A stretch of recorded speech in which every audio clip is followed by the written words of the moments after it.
Could you start off by introducing yourself and describing what your innovative idea on aid is? Sure. My name is Vijayendra Rao. I work in the World Bank's research department. I'm not sure if it's my innovative idea, but it is an idea that I think is neglected in foreign aid.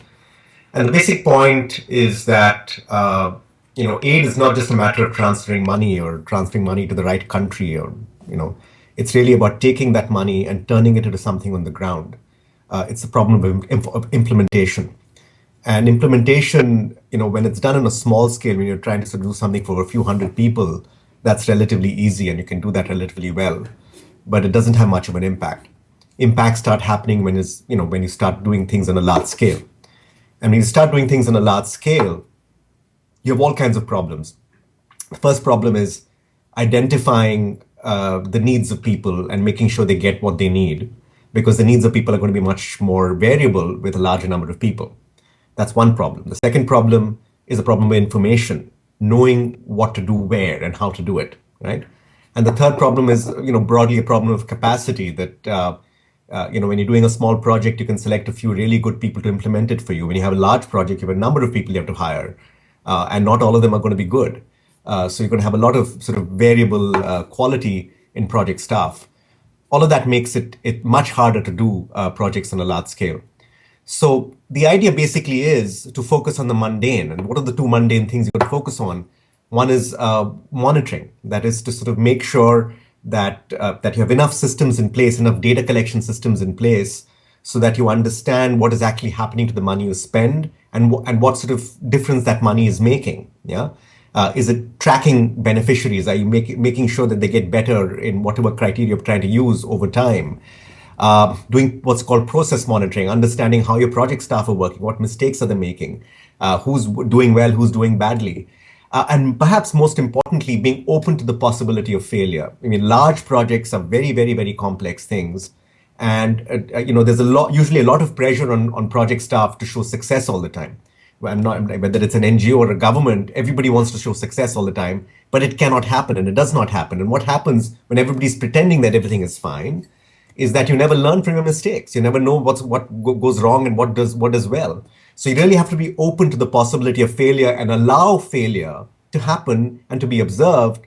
And importantly, sort of to learn from it, to sort of do better with it, to sort of start fixing problems as they happen, basically to learn by doing and to have that culture of learning by doing very much embedded within a project. And that is the idea, is that focus on monitoring and on learning by doing. Using all these things that I spoke about, which unfortunately is not done as well or as often as it should. It's a very, very neglected area. Now, in terms of monitoring, are the metrics we're currently using the right metrics? Do we need to change the metrics?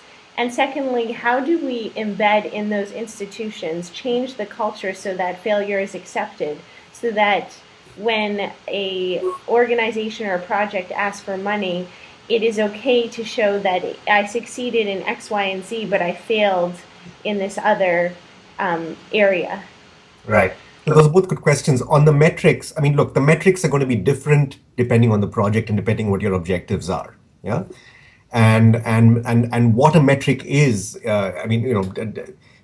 in some cases, that metric may be sort of showing some sort of outcome, a reduction in poverty, an improvement in schooling or something like that.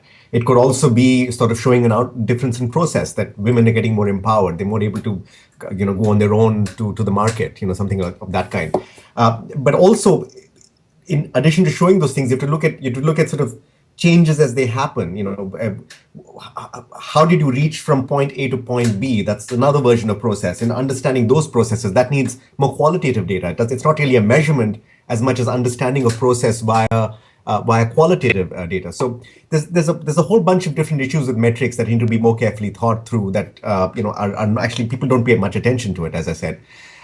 In terms of your second question, how do you sort of inculcate or embed a culture of an acceptance of failure, not an acceptance, but a tolerance of failure, so that people sort of say, okay, things have failed, and how do we fix it?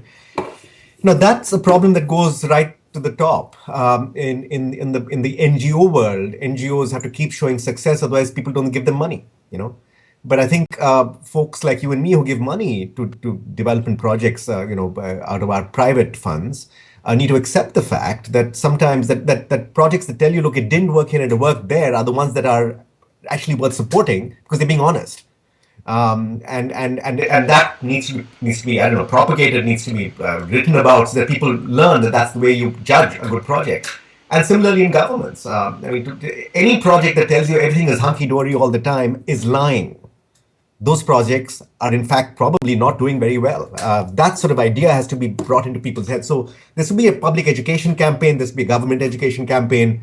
Development agencies need to think this through differently. Incentives have to change, and that's central. That unfortunately we're very far from that right now. Are there any examples you could cite of NGOs or organizations that are moving in the right direction that could be used as models for other organizations? Well, yes. I mean, the International Rescue Committee (IRC) has been starting to take this stuff really seriously, and are getting better at it. KDP, the Kecamatan Development Project, which is a very, very, very large. I think it went up to about almost $1 billion in Indonesia. It's a World Bank project. Was a pioneer in many of these things. They did it very, very well. I'm involved with something right now, the National Rural Livelihoods Mission in India, which is a $5 billion project where we're developing something called a social observatory, where we're trying to develop state-of-the-art monitoring and evaluation techniques to sort of really change the culture of learning by doing. Of course, we're just starting, so I don't know where it's going to go, but at least the theory is correct. So yes, there are examples where this has happened and this is happening. Progressa, the Opportunity Didas project in Mexico, that's another example. Very, very large, very successful project. But those are the exceptions. Okay, well, thank you so much for speaking to me about this. I learned a lot, and I'm sure our listeners and watchers will as well.